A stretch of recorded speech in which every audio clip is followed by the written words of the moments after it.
تو میں آپ کو قرآن سناتا ہوں. میری تو کوشش ہوتی ہے کہ میں ہر جمعے کو قرآن سناؤں آپ کو. اللہ تعالیٰ فرماتے ہیں، فرمایا وَيَوْمَ يَعَضُّ الظَّالِمُ عَلَى يَدَيْهِ يَقُولُ يَا لَيْتَنِي اتَّخَذْتُ مَعَ الرَّسُولِ سَبِيلًا. اللہ اکبر. وَيَوْمَ يَعَضُّ الظَّالِمُ عَلَى يَدَيْهِ يَقُولُ يَا لَيْتَنِي اتَّخَذْتُ مَعَ الرَّسُولِ سَبِيلًا. قیامت کے دن کا اللہ تعالیٰ ذکر فرماتے ہیں. وہ قیامت کا دن آئے گا، اس دن ظالم وہ اپنے ہاتھ کو کاٹ کاٹ کھائے گا. جس نے رسول کی مخالفت کی، جس نے قرآن کی مخالفت کی، جس نے اللہ کے دین کو نہیں مانا، وہ ظالم اپنے ہاتھ کو کاٹ کاٹ کھائے گا اور کہے گا یقول یا لیتنی اتخذت مع الرسول سبیلا. اور وہ قیامت کے دن افسوس کرتے ہوئے کہے گا کاش کہ میں نے رسول کے ساتھ راستہ اپنا لیا ہوتا، یعنی دین کے راستے پر رسول کے ساتھ چلتا. کاش کہ میں بھی رسول کے ساتھ اسی راستے پر، دین کے راستے پر چلتا. یا لیتنی اتخذت مع الرسول سبیلا یا ویلتا لیتنی لم اتخذ فلانا خلیلا. ہائے افسوس، ہائے میری شامت. یا ویلتا لیتنی لم اتخذ فلانا خلیلا. ہائے میری شامت، کاش کہ میں فلاں شخص کو اپنا دوست نہ بناتا. دوست کس کو بناؤ؟ اللہ کے رسول صلی اللہ علیہ وسلم فرماتے ہیں المرء علی دین خلیلہ. آدمی اپنے دوست کے دین پر ہوتا ہے، اس لیے خوب غور کرو کہ تم کس کو اپنا دوست بنا رہے ہو. دوست کے راستے پہ چلتا ہے، وہ کہے گا یا ویلتا لیتنی لم اتخذ فلانا خلیلا. کاش کہ میں فلاں آدمی کو اپنا دوست نہ بناتا. لقد اضلنی عن الذکر بعد اذ جاءنی وکان الشیطان للانسان خذولا. نصیحت آ جانے کے بعد اس نے مجھے بہکا دیا.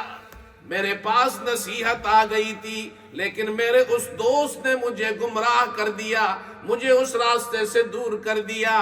وَكَانَ الشَّيْطَانُ لِلْإِنسَانِ خَذُولًا. شیطان تو انسان کو وقت پر چھوڑ دیتا ہے، بڑا دغاباز ہے، یہ کام نہیں آتا. اللہ تعالیٰ فرماتے ہیں جو قرآن کو چھوڑنے والے ہیں، قرآن سے تعلق نہیں رکھتے، ان کا حال کیا ہوگا. وَقَالَ الرَّسُولُ يَا رَبِّ إِنَّ قَوْمِ اتَّخَذُوا هَذَا الْقُرْآنَ مَهْجُورًا. اللہ کے نبی صلی اللہ علیہ وسلم قیامت کے دن ایسے لوگوں کی شکایت لگائیں گے اور اللہ کی دربار میں عرض کریں گے یا رب، اے میرے رب، ان قوم اتخذوا هذا القرآن مہجورا. میری قوم نے قرآن کو چھوڑ دیا تھا، نظر انداز کر دیا تھا. اللہ کے رسول شکایت لگائے اور اللہ کے دربار میں لگائے تو پھر ایسے لوگوں کا حال کیا ہوگا؟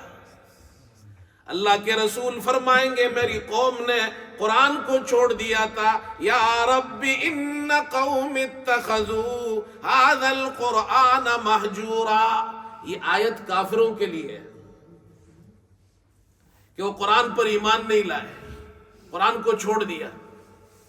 لیکن یہ مطلب نہیں ہے کہ مسلمان ہے اور قرآن کو پڑھتا نہیں ہے، قرآن کو چھوڑ دیا، اس کے لیے بھی وعید ہے. تو مسلمان ہے، تو ایمان لایا قرآن پر، قرآن کو پڑھتا نہیں ہے. رمضان میں قرآن پڑھ لیا، اب اگلے سال تک چھٹی ہو گئی. حدیث میں آتا ہے، چنانچہ مفسرین نے یہ روایت بھی نقل کی ہے اسی آیت کے تحت. امام قرطبی رحمت اللہ علیہ فرماتے ہیں رسول اللہ صلی اللہ علیہ وسلم نے ارشاد فرمایا جس نے قرآن پڑھا مسلمان نے اور قرآن پڑھنے کے بعد پھر قرآن کو گھر میں اس کو معلق کر دیا، اب اس کو ہاتھ نہیں لگاتا ہے، پڑھتا نہیں ہے، اس کے احکامات میں غور و فکر نہیں کرتا، تو اسی حدیث میں آپ صلی اللہ علیہ وسلم نے فرمایا کہ یہ شخص قیامت کے دن ایسی حالت میں آئے گا قرآن اس کے گلے میں لٹکا ہوا ہوگا اور وہ قرآن اللہ سے شکایت کرے گا، یا رب ان ھذا اتخذنی مہجورا، اے میرے اللہ، اے میرے رب، قرآن کہے گا کہ اس شخص نے مجھے نظر انداز کر دیا تھا، یہ پڑھتا نہیں تھا، گھر میں قرآن پڑھا ہوا تھا الماری کے اندر لیکن قرآن کو ہاتھ نہیں لگاتا تھا، اتخذنی مہجورا، مجھے چھوڑ دیا تھا، فاقض بینی و بینہ، اللہ میرے اور اس کے درمیان فیصلہ فرما۔ آج ہمارا بھی یہی حال ہے، رمضان میں قرآن کھولا اور رمضان کے بعد قرآن چھوڑا، رمضان میں قرآن کھولا، رمضان کے بعد قرآن چھوڑ دیا ہم نے، اللہ کی مدد کہاں سے آئے گی؟ اور قرآن ہم سے شکایت کرے گا قیامت کے دن اللہ سے ہمارے بارے میں اگر ہم نے قرآن کو چھوڑ دیا، اور قرآن تو آج بھی شکایت کر رہا ہے، طاقوں میں سجایا جاتا ہوں، آنکھوں سے لگایا جاتا ہوں، یہ قرآن کی فریاد ہے کہ مسلمانوں نے یہ حشر کر دیا ہے، طاقوں میں سجایا جاتا ہوں، آنکھوں سے لگایا جاتا ہوں، تعویذ بنایا جاتا ہوں، دھو دھو کے پلایا جاتا ہوں، اور جزداں حریر و ریشم کے، جزداں حریر و ریشم کے، اور پھول ستارے چاندی کے، پھر عطر کی بارش ہوتی ہے، خوشبو میں بسایا جاتا ہوں، اچھے اچھے جزدانوں میں قرآن کو لپیٹ کر رکھ دیا ہے، اچھے اچھے غلافوں میں لپیٹ کر رکھ دیا ہے، قرآن کو پڑھتے نہیں ہیں، قرآن کو سمجھتے نہیں ہیں۔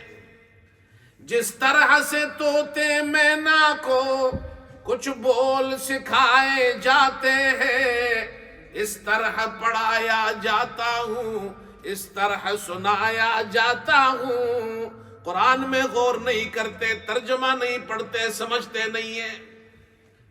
جب قول و قسم لینے کے لیے تکرار کی نوبت آتی ہے، جب قول و قسم لینے کے لیے تکرار کی نوبت آتی ہے، پھر میری ضرورت پڑتی ہے، ہاتھوں میں اٹھایا جاتا ہوں۔ اور عدالت میں جاتے ہیں تو قرآن صرف اس لیے رکھا ہے کہ یہاں پر آ کر قسم اٹھائے اس پر، کیا اللہ نے قرآن اس لیے بھیجا تھا؟ جب قول و قسم لینے کے لیے تکرار کی نوبت آتی ہے، پھر میری ضرورت پڑتی ہے، ہاتھوں میں اٹھایا جاتا ہوں، اور کس بزم میں میرا ذکر نہیں، کس بزم میں میرا ذکر نہیں، کس عرس میں میری دھوم نہیں، پھر بھی میں اکیلا رہتا ہوں، مجھ سا بھی کوئی معلوم نہیں۔ ہم نے قرآن کو اکیلا کر دیا ہے، ہم قرآن کو صرف رمضان میں اٹھاتے ہیں میرے دوستو، ایسا نہیں ہے، رمضان کے بعد بھی اب قرآن کو پڑھنا ہے۔